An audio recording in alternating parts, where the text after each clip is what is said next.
మద్రాసు ఆంధ్ర క్లబ్లో జాతీయ స్థాయి సంగీత పోటీలో మొదటి బహుమతి అందుకున్న ఎస్పి బాలును చూసిన ఓ వ్యక్తి బాలు వద్దకు వచ్చి, బాబు సినిమాలో పాటలు పాడతావా అని అడిగితే ఆయన వైపు నిర్లక్ష్యంగా చూస్తూ మీరెవరు అని అడిగారు బాలు.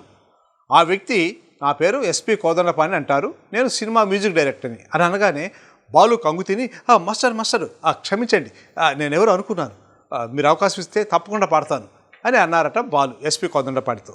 సంగీత దర్శకులు ఎస్పి కోదండపాణి గారు బాలుని చాలామంది దర్శకులకు నిర్మాతలకు పరిచయం చేసి ఈ కుర్రాడు చాలా చక్కగా పాడుతున్నాడు, మీ సినిమాల్లో అవకాశం ఇవ్వండి అని చెప్పేవారు. ఆ క్రమంలో నటులు పద్మనాభం గారు రేఖా మురళి ఆర్ట్స్ బ్యానర్పై శ్రీ శ్రీ శ్రీ మర్యాదరామన్ చిత్రాన్ని నిర్మిస్తున్నారు. ఓ రోజు మ్యూజిక్ సిట్టింగ్ జరుగుతున్న సందర్భంలో బాలుని పిలిపించి పద్మనాభంకు పరిచయం చేసి బాలు చేత ఓ పాటను పాడించారు. ఆ పాట విన్న పద్మనాభం గారు కుర్రాడు చక్కగానే పాడుతున్నాడు, మీరు అన్నట్టుగా మన సినిమాలో అవకాశం ఇద్దాం అని అన్నారు పద్మనాభం గారు ఎస్పి కోదండపాణితో.